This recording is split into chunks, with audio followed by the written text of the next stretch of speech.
जय जिनेन्द्र। निज स्वरूप को परामरस, जामे भर्यो अपार। वंदो परमानंदमय, समय सार अविकार।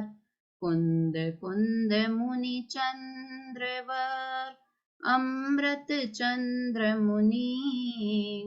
आत्मरसी बनारसी, वंदो पद अरविंद। बनारसी दास जी कृत नाटक समय सार ग्रंथ पर हम चर्चा कर रहे हैं और उसमें हमारा बंध द्वार चल रहा है। हमने 35 तक के छंद पर चर्चा की, जिसमें ये बताया गया कि बंध का कारण मोह राग द्वेष के परिणाम है, हमारे मोह राग द्वेष के परिणाम है जो हम करते हैं। और मोह राग द्वेष परिणाम क्यों होते हैं कि स्वयं कृत परसंग के कारण। दो शब्द उसमें आए थे, स्वयं कृत और परसंग। तो परसंग होता है, किंतु वो परसंग किसने किया है कि स्वयं अपनी भूल से ही हुआ है। जैसे पानी है, वो पानी अगर अपने आप अकेला रखा हुआ है तो वो गर्म होगा? नहीं होगा। क्यों? क्योंकि उसका स्वभाव शीतलता है। किंतु पानी जैसे ही परसंग करेगा मतलब अग्नि का संयोग करेगा या धूप का संयोग मतलब उष्णता का संयोग करेगा, तो पानी गर्म होगा। वैसे आत्मा या मैं अकेला मोह राग द्वेष नहीं करता हूँ। निमित्त में कौन उपस्थित होता है कि कोई पर पदार्थ जिसे देखकर मुझे राग द्वेष होते हैं, और दूसरा पूर्व कर्म का उदय, चारित्र मोहनी कर्म का उदय होता है, और सामने कुछ दूसरा पर पदार्थ दिखा तो मुझे मोह राग द्वेष होता है। दिखना यानी आंखों से दिखना नहीं, मन में सोचना कुछ भी। तो इसलिए परसंग जब भी होता है, किंतु उसमें भी स्वयं कृत, जब स्वयं उसमें अनुराग करता है, स्वयं जब परसंग में मोह राग द्वेष करता है, तो जीव को मोह राग द्वेष होते हैं और फिर बंधन होता है। इस तरह से हमने बात की 35 तक के छंद की। आज से हमें 36 नंबर का छंद पढ़ना है। मैं एक बार स्क्रीन शेयर करती हूँ।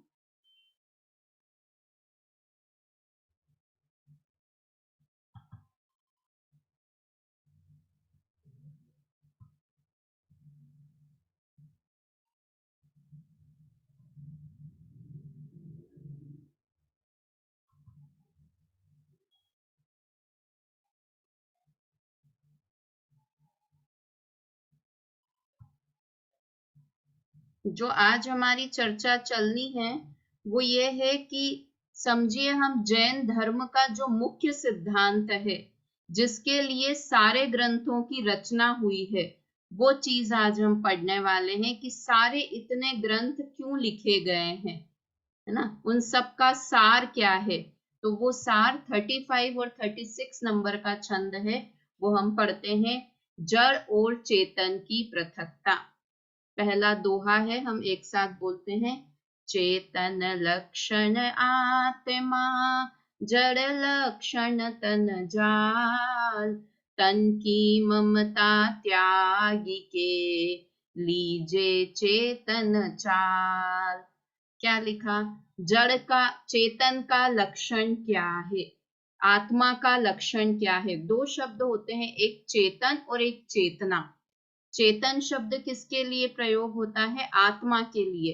किंतु कई बार हम चेतन शब्द चेतना लक्षण के लिए भी, आत्मा का लक्षण क्या है, जीव का लक्षण उपयोगो लक्षणम। उपयोग मतलब चेतना, चेतना मतलब ज्ञान दर्शन का व्यापार।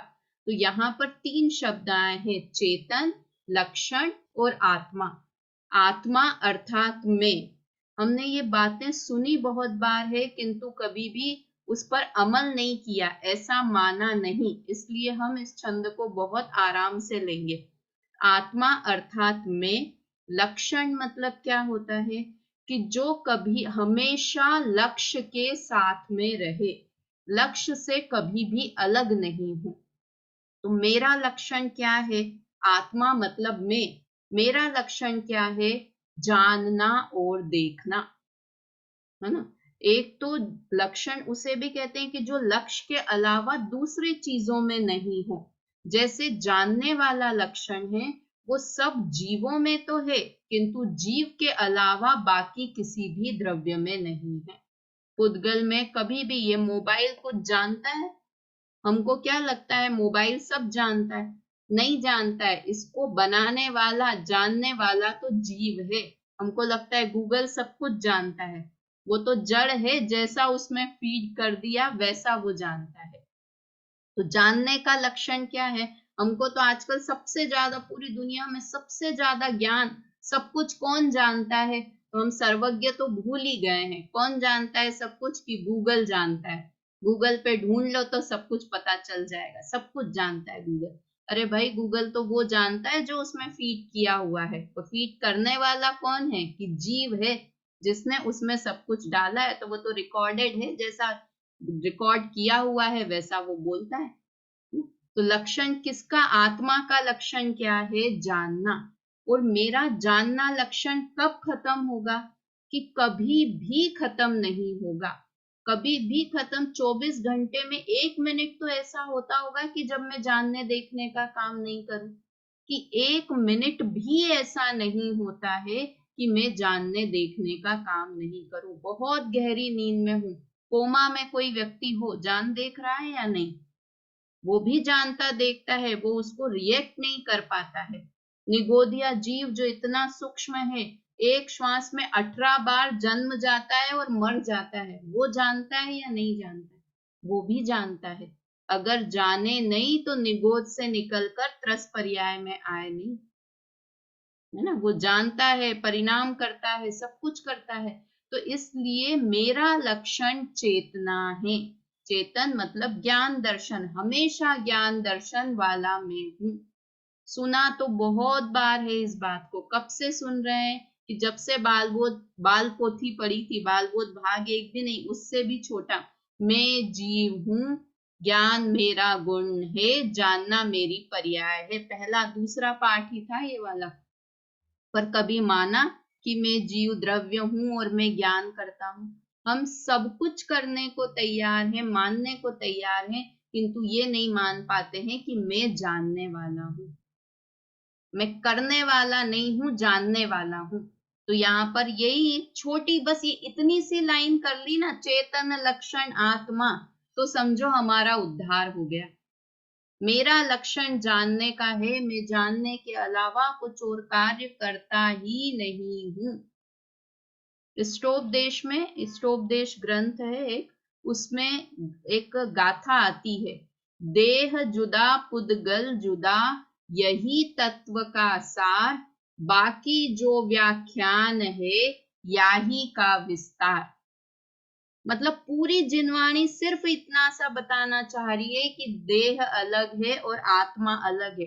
अब इतने ग्रंथ, द्वादशांग, पूरा इतना वृहद साहित्य लिखा हुआ है जैनियों का। वो किस लिए लिखा है? कि बस इस 2 लाइन को समझाने के लिए कि जीव अलग है और पुद्गल अलग है ना? कितने पढ़ लो, गुण स्थान पढ़ लो, मार्गण स्थान पढ़ लो, प्रथमानुयोग पढ़ लो, कषाय के भेद प्रभेद पढ़ लो, कुछ भी पढ़ लो, किंतु इसके बाद बताना क्या चाहते हैं? कि मैं इन सब से अलग एक आत्मा हूं।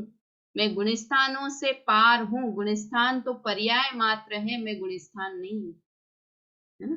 तो ये चेतना लक्षण मेरा आत्मा का है। और जड़ का कैसे यहाँ पे लिखा है ना, जड़ और चेतन की पृथकता, मतलब भिन्न भिन्न है जड़ और चेतन। अब जड़ लक्षण तन जाल, तन मतलब शरीर और जाल मतलब शरीर से संबंध रखने वाली बाकी सारी चीजें। बाकी सारी चीजें मतलब क्या? कि जितना, जहां तक हमारा दिमाग चला जाए ना, ये नाखून, बाल, मोबाइल, कपड़े, घर, परिवार, जो जो चीजें शरीर से संबंध रखने वाली हैं, वो सब कैसी हैं? उस शरीर का क्या लक्षण है? जड़ लक्षण है ना? जड़ मतलब जिसमें ज्ञान नहीं हो। बिल्कुल उल्टा, आत्मा का लक्षण था चेतना, चेतना मतलब ज्ञान, और शरीर का लक्षण है जड़, जड़ मतलब जिसमें ज्ञान नहीं है वो। हम 1 मिनट भी मानते हैं कि हम आंख से देखते जानते नहीं है।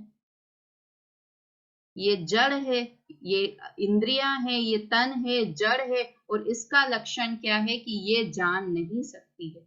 किंतु 1 मिनट किसी से बोलूं कि मैं आंखों से नहीं देखता हूं तो हंसने लगेगा कि क्या मूर्ख हो कि आंखों से नहीं देखते हो, पूरी दुनिया देख रहे हो आंखों से और बोल रहे हो देखते नहीं है। कि बोलने की बात अलग है, बोलने में थोड़ी ऐसा बोलेंगे, किसी डॉक्टर के पास जाएंगे कि डॉक्टर साहब मेरी जो ये शरीर है, इस शरीर में ये आंख है, इस आंख में दर्द हो रहा है, ये मेरी आंख नहीं है, ये शरीर की आंख है, इसमें दर्द हो रहा है। भाई तेरी आंख है, शरीर तेरे साथ है, बोलने की बात नहीं है, मानने की बात है कि शरीर से हम इंद्रियों से कुछ जानते देखते नहीं हैं, क्योंकि इंद्रियां कैसी हैं, जड़ हैं, कुछ जानने देखने वाली नहीं है। तो 2 लाइन हुई। पहला कि मैं आत्मा हूं और मेरा लक्षण, लक्षण शब्द बहुत इंपॉर्टेंट है। लक्षण मतलब जो कभी भी अन्य रूप नहीं हो, हमेशा आत्मा के साथ रहे। तो मेरा लक्षण क्या है, जानना देखना, वो मेरा लक्षण है। और यहाँ शरीर के बारे में बात क्यों की, पुद्गल क्यों नहीं लिखा कि पुद्गल लक्षण जड़, शरीर का लक्षण जड़ है, ऐसा क्यों कहा? क्योंकि हम सबसे ज्यादा अपनत्व किसी को अपना मानते हैं तो शरीर को ही मानते हैं। 24 घंटे शरीर के साथ रहते हैं ना, इसलिए यहाँ पर बताया कि शरीर का लक्षण जड़ है। फिर क्या करा कि अब ये तो जान लिया, अब आगे क्या करें? तन की ममता त्यागी के लीजे चेतन चाल। इसलिए इस तन की मतलब इस शरीर की ममता का त्याग कर दो। 24 घंटे जो हम इस शरीर के बारे में सोचते रहते हैं, देखो शरीर त्याग दो ऐसा नहीं लिखा, शरीर की ममता का त्याग कर दो, है ना? क्या लिखा सुनीता आंटी? शरीर की ममता का त्याग कर दो। क्यों लिखा ऐसा?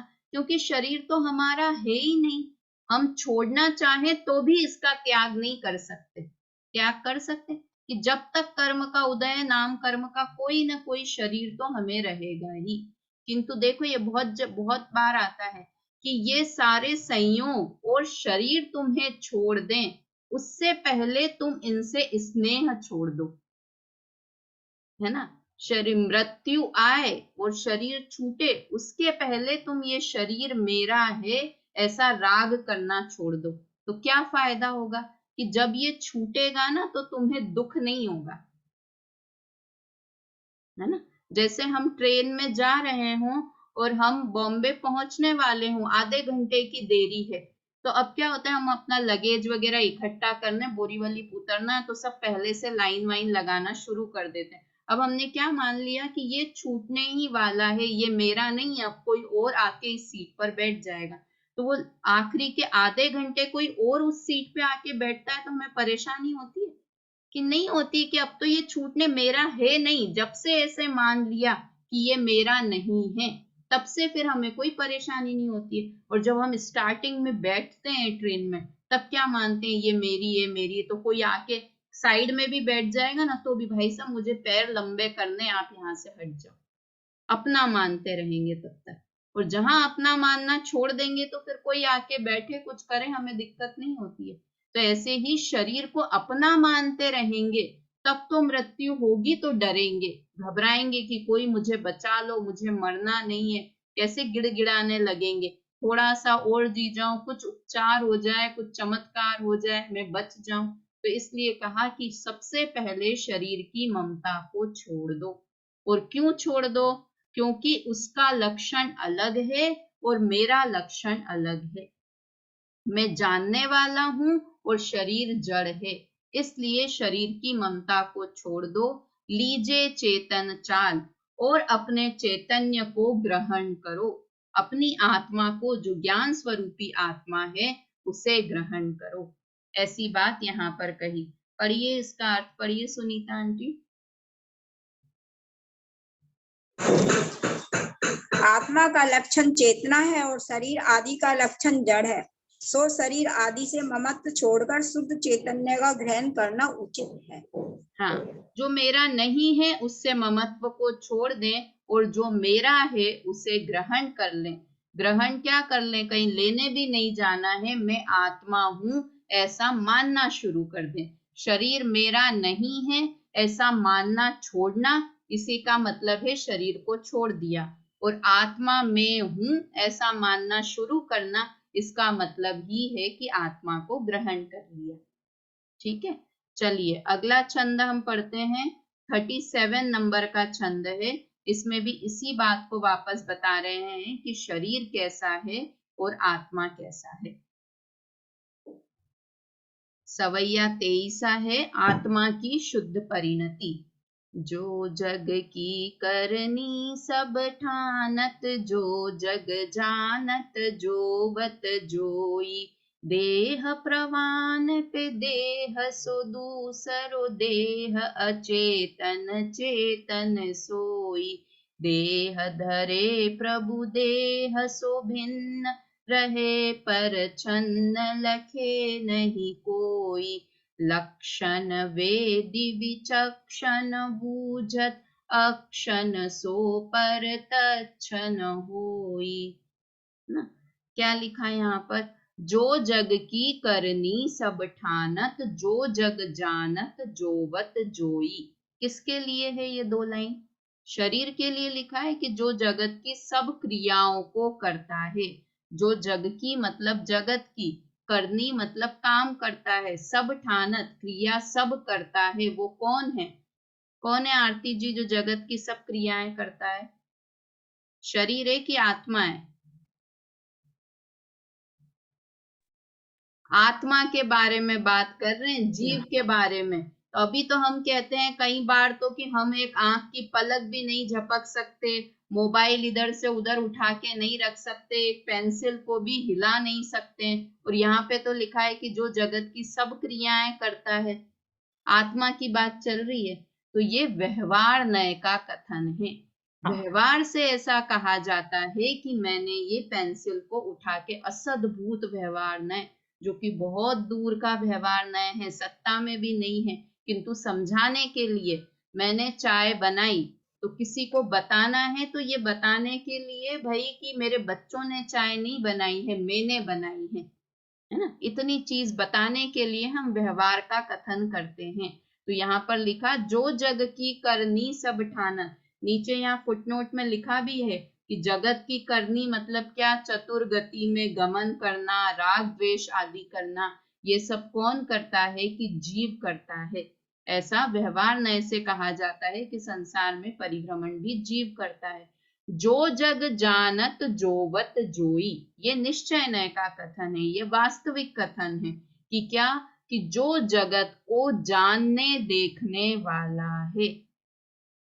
व्यवहार नय से कहा जाता है कि जो जगत की सब क्रियाओं को करने वाला है, किंतु निश्चय नय से क्या है? कि जो जगत को जानने देखने वाला है। जैसे हम दो शब्द की दोनों बातें गलत हैं या सच हैं? शक्कर का डब्बा, ये बोला तो ये गलत है या सही है? और या कांच का डब्बा, दोनों में से क्या सही है? शक्कर का डब्बा सही है या कांच का डब्बा सही है? कि दोनों दोनों ही सही? सही। दोनों ही सही है। शक्कर का डब्बा जब बोला कि वहां पर नमक और शक्कर और पत्ती सब रखे हैं कांच के डब्बे में, तो हम क्या बोलेंगे किसी को भी? कि शक्कर का डब्बा लाके दे दो, है ना? तो वो भी सही है समझाने के लिए, किंतु वो शक्कर से बना हुआ नहीं है, वो बना हुआ किस चीज से है? कांच से बना हुआ है। इसलिए बोलने में चाहे हम बोल दें कि यह जीव जगत की सारी क्रियाओं को करने वाला है, किंतु ये कहने मात्र का कथन है, समझाने के लिए ऐसा कहा गया है। और वास्तव में डब्बा क्या कहे कि कांच का डिब्बा है, वो तो वो डिब्बा कांच का है। वैसे ही वास्तव में जीव क्या करने वाला है? जानने देखने वाला है। तो यहाँ निश्चय और व्यवहार दोनों तरह से कथन किया गया कि जो जगत की सब क्रियाओं को करने वाला है, ये व्यवहार से कहा, और जो जगत को जानने देखने वाला है वो निश्चय नय की बात है। निश्चय नय की बात है मतलब सत्यार्थ बात है, हमें इसी बात पर भरोसा करना है। ये तो टेम्पररी कथन है ऊपर वाला। तो देह प्रवान पे देह सो दूसरो, देह अचेतन चेतन सोई। कि देह प्रवान है, कितना बड़ा है शरीर? कि जितना आत्मा कितना बड़ा है, कि जितना बड़ा शरीर है उतना बड़ा ही आत्मा है। मेरे जितने भी आत्मा के प्रदेश हैं, ऐसा नहीं है कि मेरे जीव के शरीर के प्रदेश यहाँ है किंतु आत्मा यहाँ भी है, ऐसा नहीं है। जो मेरा फेस का आकार है उतने ही आकार में आत्मा है। ये शरीर आत्मा की खासियत है कि वो जिस शरीर में जाता है, हाथी के शरीर में गया तो हाथी जैसा हो गया, चींटी के शरीर में गया चींटी जैसा, मनुष्य के शरीर में आया तो मनुष्य के जैसा। जैसे कि गैस होती है, हवा होती है, उनका कोई आकार नहीं है, तो उससे कुछ उसमें गैस में कमी हो या अरे ये क्या लक्षण हुआ गैस का, वो उसकी अपनी प्रॉपर्टीज है। प्रॉपर्टीज पढ़ते थे ना अपन पहले स्कूल्स में हो तो, कि उसका क्या स्वभाव है, क्या प्रॉपर्टी है गैस की, कि वो जिस आकार में, बलून में जाएगी तो बलून के आकार की हो जाएगी, सिलेंडर में जाएगी तो सिलेंडर के आकार की हो जाएगी, तो वैसा उसका आकार। तो वास्तव में तो आत्मा का आकार कैसा है, इवन सिद्ध भगवान का भी आकार हम बता देते हैं, है ना। आत्मा का आकार नहीं है किंतु फिर भी सिद्ध भगवान का क्या आकार बताते हैं, पूर्व पर्याय से किंचित न्यून, किंचित न्यून, जो पुराने शरीर में थे उससे थोड़ा कम आकार अभी सिद्ध भगवान का वैसा आकार होता है। क्योंकि हमारी दृष्टि क्या है देखने की, और वास्तव में सब द्रव्यों में प्रदेशत्व नाम का गुण भी है, तो प्रदेशत्व गुण है इसलिए आत्मा का कोई ना कोई आकार तो अवश्य होगा। तो उसका आकार क्या है कि देह प्रमाण है।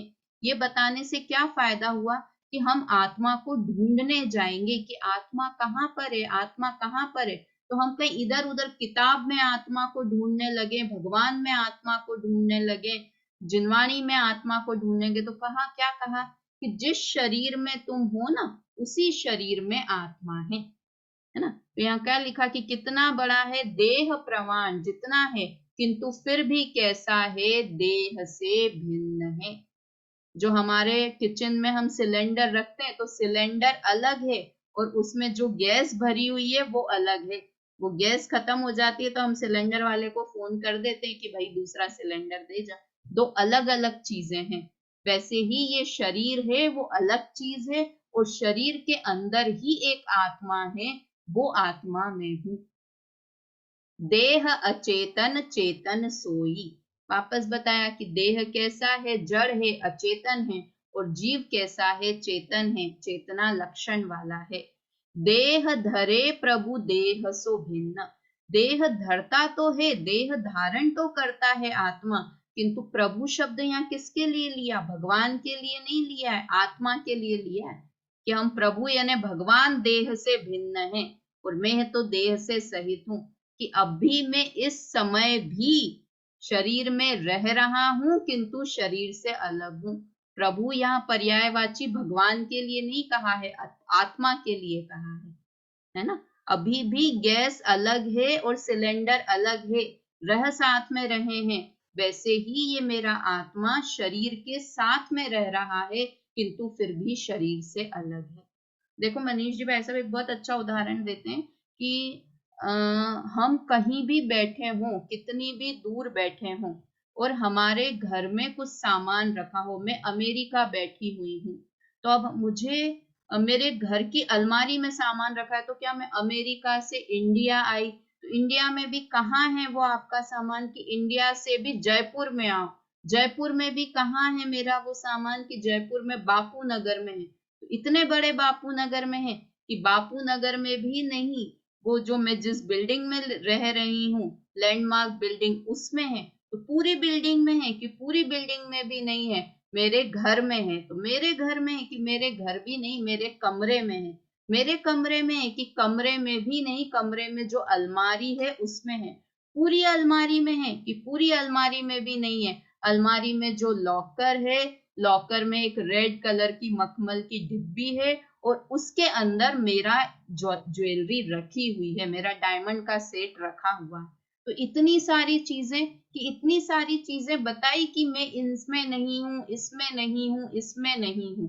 तो अब बता दिया, तो वैसे ही कि हम आत्मा को कहाँ ढूंढने जाए, कि मंदिर में मत ढूंढो, बाहर मत ढूंढो, इधर मत, शरीर में ढूंढो। तो फिर बोला शरीर में ही ढूंढे, कि शरीर में भी नहीं, शरीर के अंदर जो एक आत्म द्रव्य है वो है उस डिब्बी के अंदर किंतु फिर भी उस डिब्बी से अलग है ना।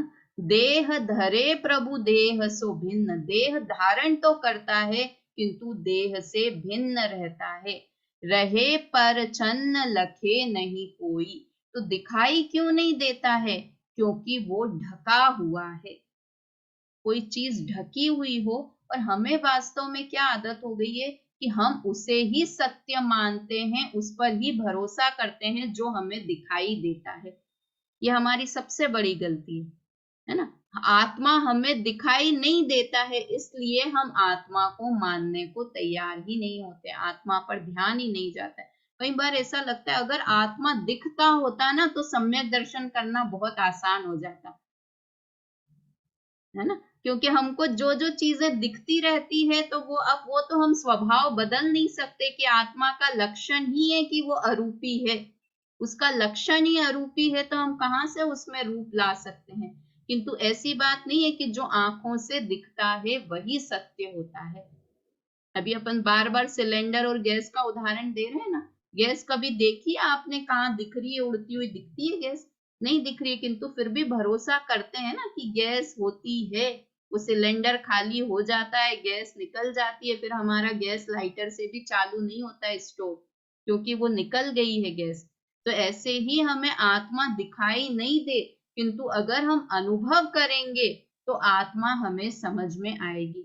और प्रत्यक्ष दिखता भी है कि शरीर यहीं रह जाता है और उसे जानने जो उसके अंदर एक चीज थी वो चली जाती है, दूसरों की मृत्यु होती है, तब समझ आता है ना कि अभी तो बात कर रहे थे, अभी तो बोल रहे थे, अभी तो, और अब चली गई। तो आत्मा चली गई ये समझ में भी आता है, किंतु रोजमर्रा में हमें दिखाई नहीं देता, इसलिए हम आत्मा पे भरोसा भी नहीं कर पाते। वो एक बार का भाभी पता नहीं चलता, कैसे माना जाए कि आत्मा है? हाँ, मैं वही तो दिखती कह तो रही हूँ है। कि शरीर जब किसी की मृत्यु होती है तब स्पष्ट समझ में आता है, और ये सब काम हो रहे हैं तो इसको जान रहा हूं ना मैं, तभी तो कुछ कार्य हो रहा है। मैं एक भी काम कर रहा हूं तो पहले उसको जानता हूं, फिर मैं वो कार्य करता हूं, है ना। वो एक आता है ना, पूजा की लाइन आती है कि स्पष्ट ज्ञान में आता है आत्मा, किंतु फिर भी हम आंख बंद कर लेते हैं, हम उसे जानना ही नहीं चाहते।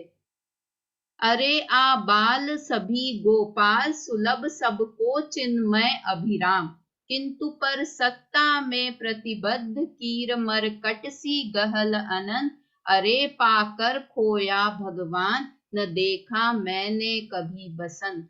सिद्ध पूजा है ना कोटा वाले बाबूजी की, कि आ बाल सभी गोपाल, सुलभ सबको चिन्मय अभिराम। सबको बहुत इजीली आत्मा दिखाई दे रहा है ना। आबाल गोपाल मतलब कोई मूर्ख हो, कोई समझदार हो, कोई ज्ञानी हो, कोई अज्ञानी हो, कोई बच्चा हो, कोई वृद्ध हो। आबाल गोपाल के बहुत सारे अर्थ होते हैं, वृद्ध भी होता है और ज्ञानी भी होता है बहुत। तो सबको आत्मा समझ में आ रहा है, किंतु फिर भी पर सत्ता में प्रतिबद्ध, कि जो हमें दिखाई दे रहा है पर सत्ता, उसी में ही हम लगे हुए हैं।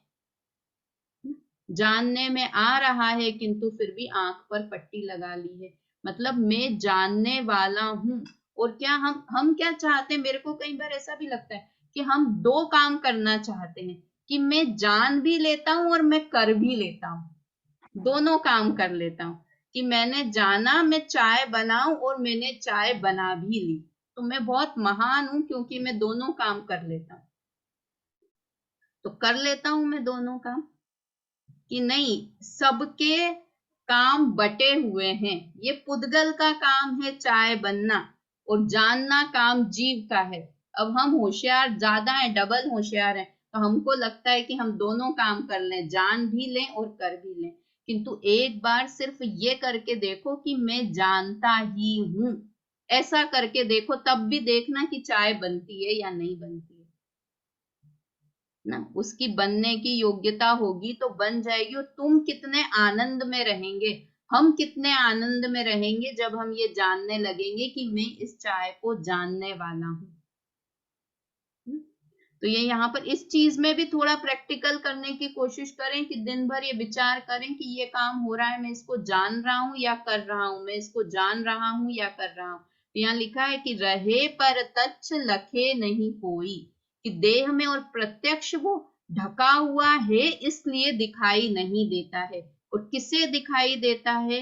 लक्षण वेदी विचक्षण बूझत, कि लक्षण देखकर विचक्षण अर्थात समझदार लोग उसे पहचान जाते हैं, है ना। वेदी मतलब जानकर, बूझत मतलब अपन बोलते हैं ना, बुझो मेरी पहेली बुझो, सॉल्व करो, पहेली को सॉल्व करो।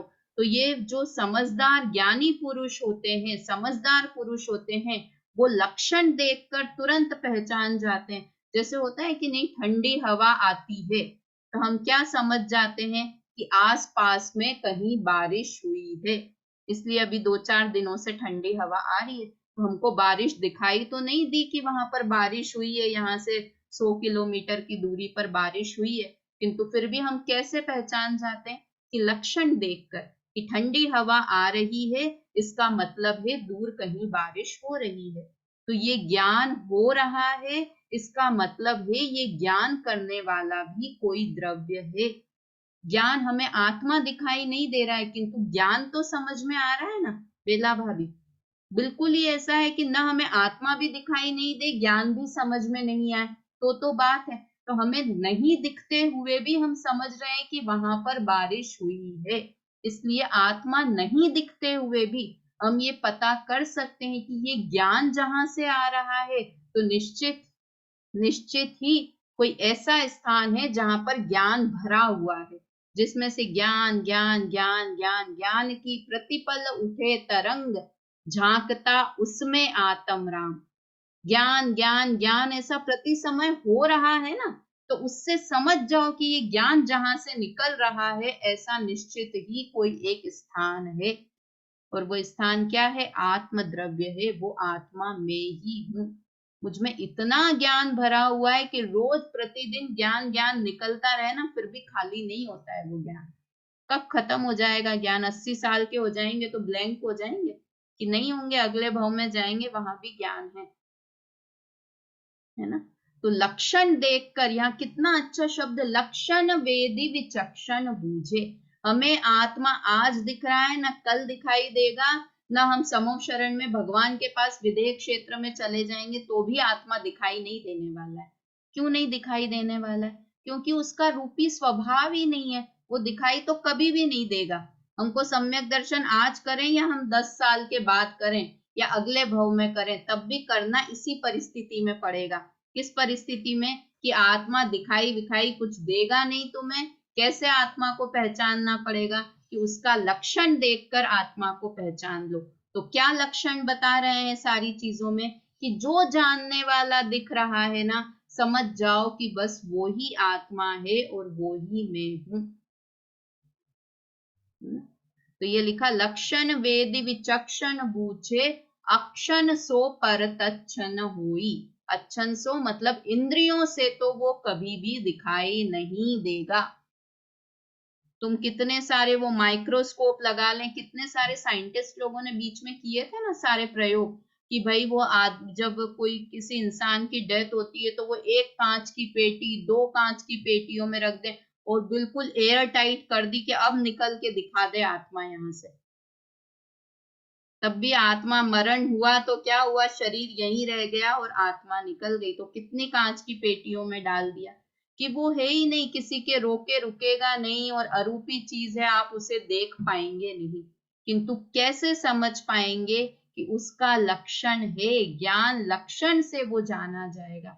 इसलिए ज्ञान लक्षण से जाना जाएगा, इसका मतलब ये है कि कोई इतनी ग्रंथों में बात की है तो वो हवा में बात नहीं कर रहे हैं, गधे के सींग की तरह बात नहीं है कि आत्मा वस्तु कोई है ही नहीं और हम यूं ही गीत गाते रह रहे हैं।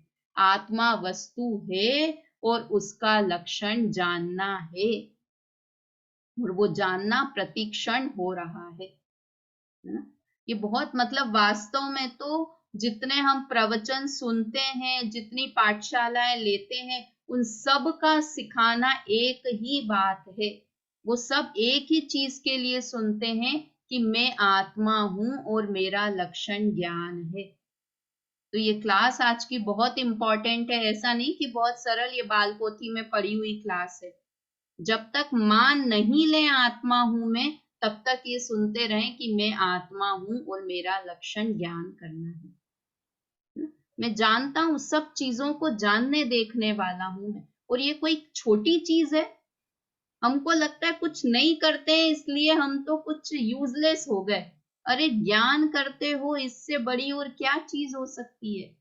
तो वो ज्ञान करने वाला मैं हूं, तो स्वयं पे प्राउड फील करें कि अरे मैं ज्ञान करता हूं, मैं जानने वाला हूं। ज्ञान लक्षण से क्या, शरीर की, इतने जड़ शरीर की जो कि मरने वाला है, नष्ट होने वाला है, क्यों इसके पीछे दीवाना रहता हूं सारे समय, है ना। तो ये इम्पोर्टेंट छंद है। इसका अर्थ एक बार पढ़िए, आरती जी पढ़िए इसका अर्थ। 1 मिनट में नीचे लैपटॉप क्या थोड़ा हैंग हो जाता है बार बार।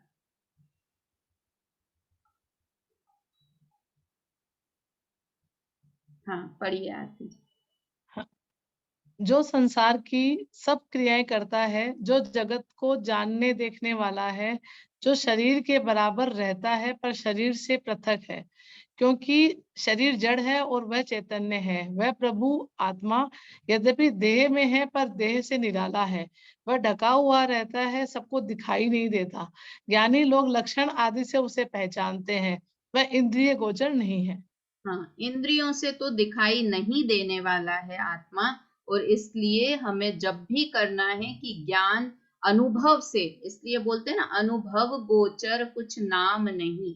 अनुभूति होगी, आत्मा को जानेंगे तो वो अनुभव से ही, जैसे ठंडी हवा से ही हमें पहचानना पड़ेगा कि वहां पर बारिश हो रही है, ऐसे ज्ञान ज्ञान ज्ञान हो रहा है, उससे ही हमें पहचानना होगा कि मैं आत्मा हूँ। इस तरह से ये 37 और 36 37 किया। अब यहाँ से जो प्रकरण शुरू हो रहा है ये है शरीर की अवस्था। अब मतलब 15 छंद आएंगे जो कि समय सार ग्रंथ में नहीं है। कुंद कुंद आचार्य देव ने नहीं लिखे, अमृत चंद्र आचार्य देव ने नहीं लिखे हैं, बनारसी दास जी ने लिखे हैं। और क्या है वो छंद की शरीर की अवस्था, शरीर कैसा है। कल के लिए एक छोटा सा होमवर्क भी है, कल अपन ये पढ़ेंगे भी सही। आपको शरीर के बारे में कहीं कोई पूजा में कोई लाइन आई हो, कोई स्तुति में लाइन आई हो, 12 भावना में लाइन आई हो कि शरीर कैसा है, आपको वो एक लाइन बतानी है। ठीक है, कल अपन इसमें पढ़ेंगे भी कि शरीर की अवस्था कैसी है, शरीर कैसा कैसा है, इसमें बहुत सारे तरीके से बताएंगे। शरीर की अवस्था, मन की अवस्था, और क्यों बता रहे हैं बनारसी दास जी भी कि शरीर में नहीं हूं, शरीर में राग करना छोड़ो। वास्तव में ये बंध द्वार खत्म होने आया है, ये 10 12 छंद 15 छंद हैं ऑलमोस्ट, ये बनारसी दास जी लिखेंगे। और उसके बाद एक कलश का और अनुवाद, 1 या 2 कलश का और अनुवाद है, तो ये बंध द्वार में होगा। और मेरी इच्छा है कि अपन दिवाली तक ये बंध द्वार खत्म कर दें, क्योंकि ये बहुत सरल छंद है, शरीर के बारे में है। शरीर कैसा है तो प्रत्यक्ष सरल क्यों है, क्योंकि हमें दिखाई देता है शरीर कैसा है कैसा है, तो इसलिए ये सरल छंद हैं, तो इनकी चर्चा हम करेंगे। पर होमवर्क याद रखना। बेला भाभी क्या होमवर्क है? शरीर से संबंधित जो भी लाइनें हैं वो हमको मतलब याद देखनी है कहाँ पे क्या। डाला में भी है लाइनें इसकी। हाँ वही तो बहुत वही सारे, देह 12 भावनाएं, 6 डाला, बहुत सारी, और हम रोज बोलते हाँ, भी है। तो एक लाइन सीधा कोई भी, देह में सुगन थैली और सब हाँ इसमें आ हाँ ही हाँ जाएंगे। हाँ, पर शर्त ये है कि करके देख के नहीं बोलना है, याद करके बोलना है। एक लाइन याद कर लेना कोई भी कि ये वाली लाइन हमको बतानी, अभी नहीं बताना है मम्मी, कल बताना है ना। चलिए जिनवाणी स्तुति कर लेते हैं हम लोग, और फिर कल इसके बारे में। निज निधि निज में बताई, यह अनंत उपकार है, इसके लिए जिन वाणी माँ को वंदना शत बार है, वंदना शत बार है। जय जिनेन्द्र। जय जिनेंद्र। जय